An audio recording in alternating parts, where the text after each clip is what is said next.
അപ്പൊ ഇത് കൊണ്ടുമ്പോ അപ്പൊ എങ്ങനെ മുറിക്കല് ഇതേപോലെ തന്നെ അല്ലല്ല കടക്കാരെ വെട്ടി തന്നിട്ടില്ലേ നമുക്ക് ഇതാക്കല്. ഓർക്ക് എങ്ങനെ ആവൂലേ? ഓർക്ക് എക്സ്പീരിയൻസ് ഉണ്ടാവും. ഇതന്നെയല്ല പരിപാടി, അവിടെ പ്രൊഫഷണൽ ഇതന്നല്ലേ. വാങ്ങണ്ടാ തോന്നുന്നുണ്ട് ഇപ്പൊ? വാങ്ങണ്ടാ തോന്നുന്നുണ്ടോ?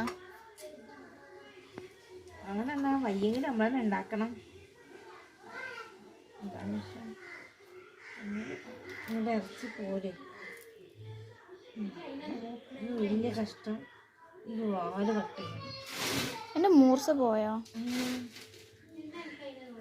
മൂർച്ചയാക്കിയപ്പോൾ വെള്ളം ഇതിനെ ഒടിച്ചെടുക്കാൻ നല്ലത്. ഒടിച്ചെടുക്കാൻ ഈ സൈഡും കൂടെ ആക്കി കഴിഞ്ഞിട്ട് ഈ ഒരു മീൻ നന്നാക്കാൻ ഭയങ്കര പണിയാണ്. കത്തീൻ്റെ പോലെ ഒന്നുമല്ല ഇത്. അത്യാവശ്യം നല്ല മൂർച്ചുള്ള കത്തിയും വേണം. നല്ലത് നടക്കും. ഇതിപ്പോൾ 70 രൂപയ്ക്ക് 3 അല്ലേ? 70 രൂപയ്ക്ക് 3 അല്ലേ? 70 രൂപ.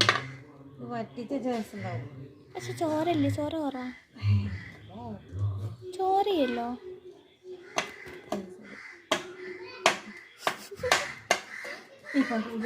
ഒരു മുയി മുറിക്കുള്ള കഷ്ടപ്പാട് ഇട്ട് പോയത് എനിക്കറിയില്ലല്ലോ എങ്ങനെയാണെന്നൊക്കെ.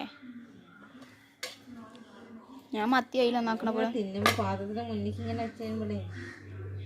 ഇതിന്റെ പിന്നിലുള്ള ബുദ്ധിമുട്ട് അറിയില്ല. ആ പഞ്ഞി തിന്നാൻ പറ്റുമോ? എടുക്കാൻ പറ്റുമോ? ആ പഞ്ഞല്ലേ ഇതെടുക്ക.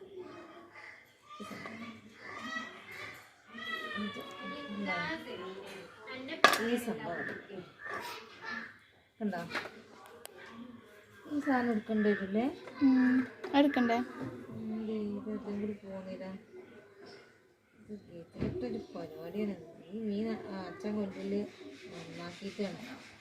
അല്ലെങ്കിൽ അവിടെ ഉണ്ട് ദിൻഷ.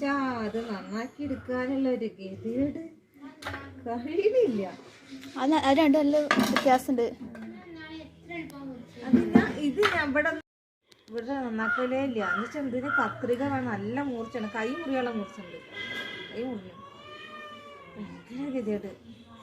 ഇതിങ്ങനെ ശരിക്കും കത്രിക തന്നെയാണ് നല്ലത്.